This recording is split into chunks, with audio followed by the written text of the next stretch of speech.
Hey everyone, it's Evan. Woo, you did it. You did it. This was really good. So you're all complaining about your hair and the way you look, so I kept mine up in a little sloppy ponytail. Just got back from Idaho Falls, and anyway, let's see, I've got to fix everything. So one of you, most of you wrote how this was hard and nerve-wracking, and I got this glare going on here. I get that. And so to one of you I wrote to go to my YouTube page. If you just Google me on YouTube, you can see all my videos that I've done over the years, and it doesn't get any easier. Someone said, oh, maybe it'll get easier with practice. Well, it hasn't for me. Maybe I just need some formal training and voice lessons. I don't know. Um, and my sister makes fun of my hair and all the different changes I've gone through. So anyway, I want to address some of the things here, and I will have to put my glasses on. I apologize. I'm looking at your discussions here. If you have not had a chance to look at Angie's YouTube video, some of you responded to it, but if you haven't, she really did you all did, but there's some really good points she brought up there, and when you click on hers, you can see my comments on there as well, so take a look at that. She had some really good things to say, and as you guys were all writing, I kept jotting notes to you, and I should have been, speaking of note-taking, should have been putting on a piece of paper and sharing them. I kept thinking, oh yes, I'll remember to share that. So I apologize for that. So I'm going to go through some of the ones here, some of the comments. Let me see, I have to go back up here to the top. This is a good book. I would love your feedback if you think for next semester if it's good to use both books, or if you think if this one's just sufficient, because there's so much in here that I think, oh man, I wish I had you all do that word processing thing. Well, we're going to do some word stuff later, but there's just so much to do in here. So many great things. Next week is homework and providing practice. This was a good discussion this week about note taking and how to use technology. And one of the things I really want to hone in on, and our non-existent essential question yet that I still have not formally used, but you've all kind of been forming one, is why technology? So many of you say, okay, so we have it, but really is it better? So that's something you as teachers are going to have to measure. Kidspiration is a great thing, but is it just as powerful to do it on a piece of paper with circles and lines? Or is it nice to have that other modality?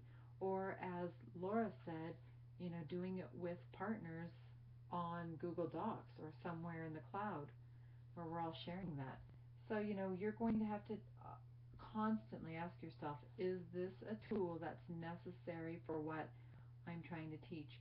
Or am I just doing it for the sake of fun, which is an okay reason. Sometimes we all just need to change up the way we do things. Or is it to help them engage better? Sometimes that's it. Or is it simply to teach them technology, which is just as important as well, to do that. So that's a good point. Takesha, oh yeah, the technology needs to work, by the way, and sometimes that's frustrating. And she says she didn't know about YouTube. I thought she did a great job. Courtney, of course, has had practice, and she's the only one who did it before her. Kevin, hope you're feeling better. My goodness, many of you are sick this week. Ooh, stay away. And Kevin had that cute, cuddly kitty. I love what you said, Kevin, about being confused about the blog. See, again, that's that why blog. What's important. So I subscribe during that lesson. I subscribe to somebody's blog, so I get it in my email, and I click on it now and then, and I like it, actually. He talks a lot about education and has pictures in his blog, and so, and as you can see in my blog, I haven't done much with it in a while. There's just so much information and many tools out there. We have to be careful again. Let's see, torturous YouTube in one-to-one schools. I think was that you? Oh, that was Carrie. Carrie, you got popcorn? Share it with us. Huh. I got my tea. Didn't check my teeth either. Carrie, you were so smooth. That was very interesting to read. Love that you had your windows open. We all need them open right now. And love the dogs. Yes, I used to use reciprocal teaching. I forgot all about that until we got to this part. so powerful. If you ever, all of you, just make a note to Google reciprocal teaching, you and put it in your file of things to be doing when you get your own classroom one day or when you sub or something.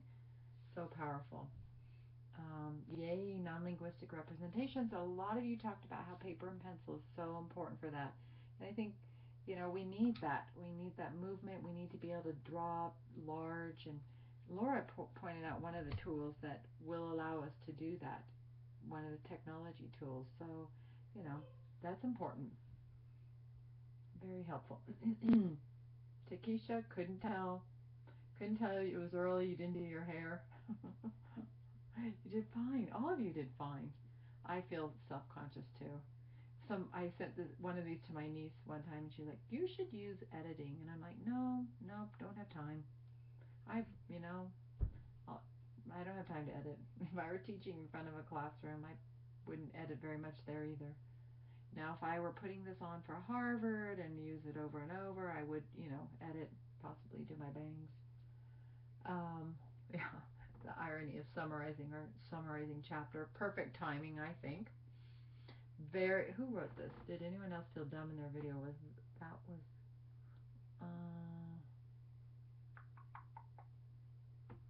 let me scroll up here. Oh, still Carissa. Yeah. No, yeah, we all do. And it is so individual, Carissa points out. So individual. So when we teach our students note-taking skills, we have to remember that it's got to be something that's important for them to use, that will be an important tool for them. When I taught my 202 class, I would tell my students, I showed a lot of videos, and I said, okay, now take notes, and I'd look around going, no one's writing anything down. So, I'd pause the video. One of you mentioned that tactic. That's a good idea. Let's see, who else here? Amy. Yes, it is awkward, and that's, you're the one I told, check out my page. Courtney. Oh, yeah, there you are. Good. Yeah, I actually like typing my notes. Many of you pointed this out, and I too have felt the same way. It is awkward when you pull out your iPad or your laptop at a lecture where somebody is speaking, it's a formal thing, and you pull it out. It still feels rude, doesn't it? In fact, one time I was hearing one of these great speakers who I adore, and I didn't have any paper and pencil, and I was in the front row, and all I had was my phone, and I'm like, I gotta write this down, and I felt so awkward until I could hurry and get the words typed in and put it back away so that people knew I was actually taking notes, and not, as many of you pointed out, and Stephanie did, that people are on their phones or their devices doing other things, being squirrel. Yeah. So, I think we still need to follow the etiquette, and even though it's nice to have the notes typed up, sometimes it's not worth that cost, that distraction. Yay, Audrey, your first one. Thanks for going the extra mile and looking up that listserv.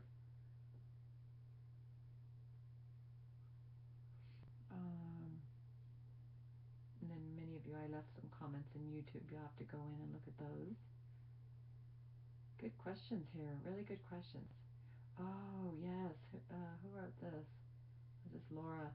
Yeah, it is. It's getting harder and harder to control their online time. I think that was Laura. Or no, Brittany. I think that was you, Brittany. I don't remember. I wrote it to somebody here. That's something we have to be careful about too. And so maybe I think screens down is a good. I have my iPad right here. And if you're teaching in a class and they have computers in front of them or laptops, I say screens down, and just so you can talk a little bit. And then if they need to look up something or illustrate something on the internet, then you can have them. You can say, okay, go to that web page, but use that screens down a lot.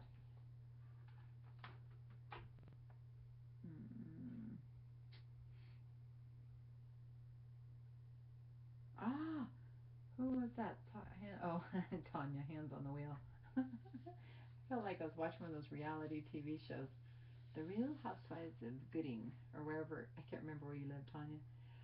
Yeah, I too would want the PowerPoints up front, because that helps me know what to focus on. what it is that I can be unsquirrel about. So that might be something you could make a good argument to your professor or attempt to. Note taking, note passing. Hey, some of my best moments were note passing. um, oh, and Michelle, by the way, yours is set for private, so just set it as unlisted, and then it'll only open for those people who you give the URL to. It won't be out there.